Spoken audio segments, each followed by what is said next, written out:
My name's Caroline Finn, and I'm originally from England, but I live in Munich in Germany. And I trained at Tring Park, the Arts Educational School, and then I went to the Juilliard School in New York to get my BFA in dance. Then I headed straight over to Munich, and I was dancing there for 3 years at Gärtnerplatz Theatre. And then I was in France as a dancer with Preljoukaj and Caroline Carlson, and since 2009 I've been working as a freelance choreographer.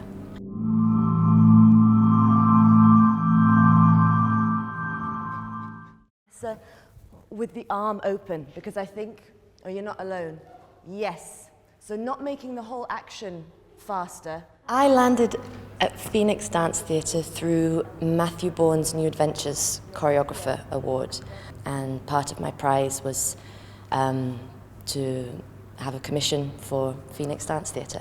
So again, the piece is called Bloom, and I knew all along I wanted to make a piece about facades, about the facades that people hide behind when they feel as though they have to be a certain way, a certain person in terms of society, who they think they should be, who other people think that they should be.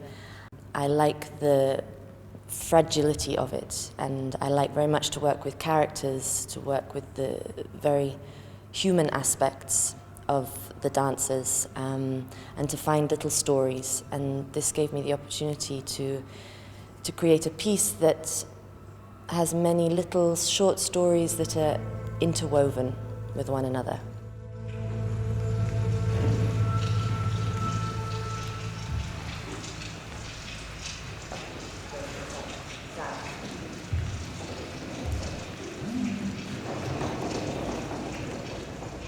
It's mostly Balkan music for this piece, because I find Balkan music has many, many different colors, and it also tells a lot of stories.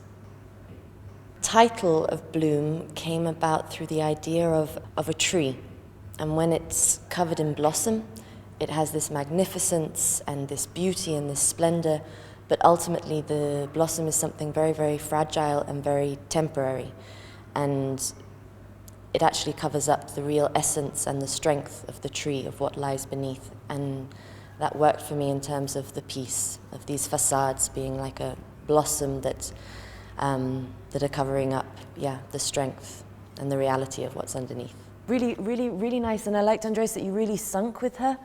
We've just got to find actually a little bit more freedom. The process working with Phoenix dancers has been an absolute pleasure. We've moved very, very quickly actually through the piece. I mean, I was quite clear with a lot of ideas that I had before I came, but obviously meeting the dancers and getting to know their personalities, creating their characters, it's definitely changed, morphed a little bit, but we got a lot of material done quite quickly, and now that's enabled us to have time to really play with it and work on details and bring out certain aspects.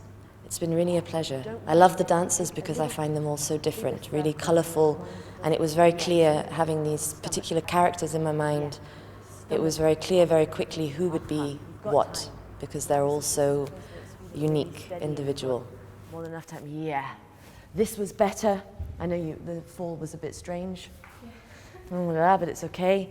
This was also better, the pull, weight. In terms of the design of the piece, I'm aiming to create a very surrealistic universe, a little world that the audience almost feels that a window has been opened for them into this little universe, where we've got quite surreal and eccentric characters existing in this world, plus one quite central misfit character who finds himself suddenly, for no apparent reason, in this world with these strangers. And within this setting, which I have actually created somewhat like a dinner party, an eccentric dinner party, whereby people are often on their best behavior and trying to be who they think everyone expects them to be, who they would like to be. Within this setting, short stories of the individual facades that these characters are dealing with come out and come into the space, and we see these short stories being danced. Better, this is better. That it has more that opening. Yeah, and Carmen, you can really, I think, feel really that you lay yourself out, you really arch. Yeah.